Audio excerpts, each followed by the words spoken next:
There's no one else around. You can talk like this!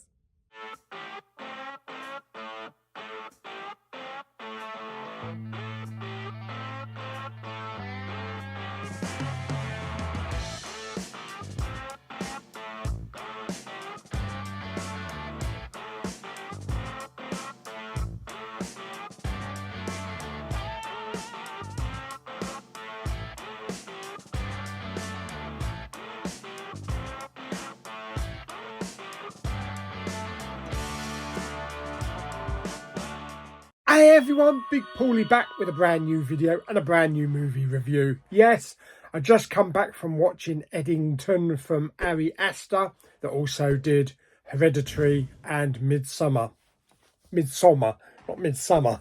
I've got a few things to say about this film. It was long, it was 2.5 hours long, which I don't think it needed to be that long for this type of film.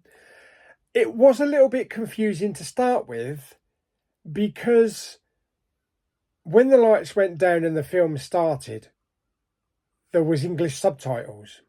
And I thought, okay, maybe it's just because it's hard to hear what's going on in the distance. But then it went on, and then it went on. And then for the entire film, the whole 2.5 hours, there was English subtitles. It was a little bit distracting at the beginning, but I just kind of like blanked them out and just focused on the picture. So I don't know what happened there, because I'll post up here the snippet from the Cineworld from when I booked it. And it doesn't mention anything about subtitles. It mentions audio description, but I believe that's where you wear headphones and it doesn't interfere with the actual screening itself. So I really don't know what happened. Maybe they put the wrong version on. I don't know. There was about 4 other people in the showing with me afterwards, so a few people did come in. I don't know if they were deaf. Maybe I should have shouted out and see if anybody responded. But when I went out, on the way out of the screen, I passed this couple, these 2 ladies, and they were having a chat. They weren't even looking at each other, so that shows they weren't reading mouths, you know, reading lips or doing sign language. So I think we just put up with it because it was the only showing at that time. But yeah, unfortunately, it was a little bit distracting, but once you got into the film, it was okay. So what's it about then? Okay, so it's about this very small little town in America somewhere, right in the suburb, right off the beaten track. It's like there's no one there. There's very few people that live there.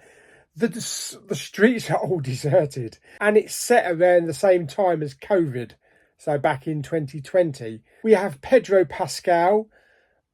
Yeah, is there a film this year that he's actually not been in? I don't think so. Yeah, he plays the mayor of this town. We also have Joaquin Phoenix, who's the sheriff.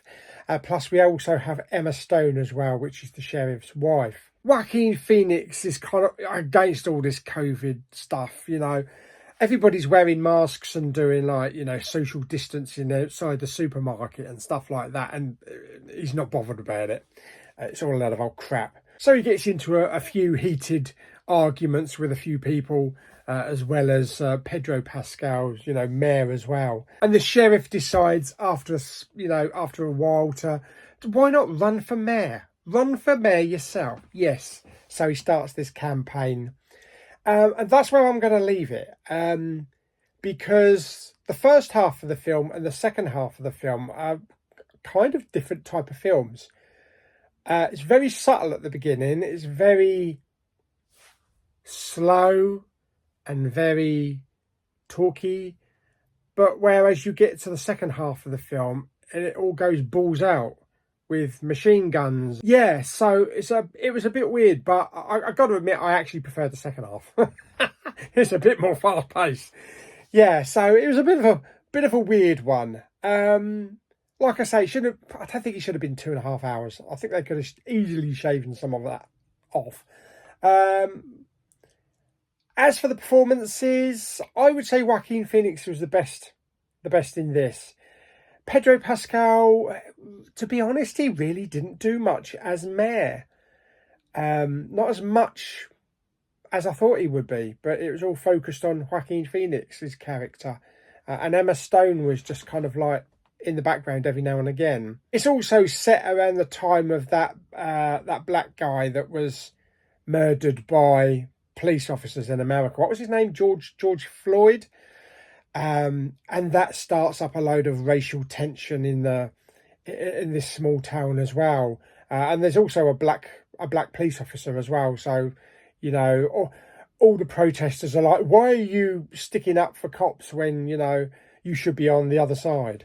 So there's a bit of racial tension in there as well as, you know, all the stuff about COVID and how the government are covering things up and stuff like that. So, yeah, it was an okay film. It was an okay film. It could have been better. It wasn't crap. That's what I'll say. It wasn't a crap film. But it didn't blow me away. So it was just middle of the road. It was just okay. I still prefer Hereditary. Midsummer's good. I do like that. But I do prefer Hereditary over any of the other films. One thing I will say is I don't really want to go into a film and see naked Joaquin Phoenix with his cock hanging out. So I'm glad I never sat in the front row for that.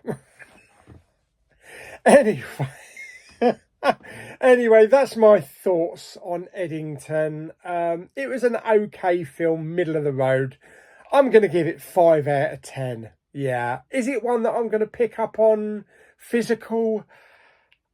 I probably won't be, because I can't see it being a film that I'm going to be repeatedly watching. So if it comes onto Netflix, comes onto streaming, then and I fancy watching it, then I'll watch it. And if it's like £1.99 in a rental, I'll rent it. But I don't think I want to shell out 25 quid for a 4K for it.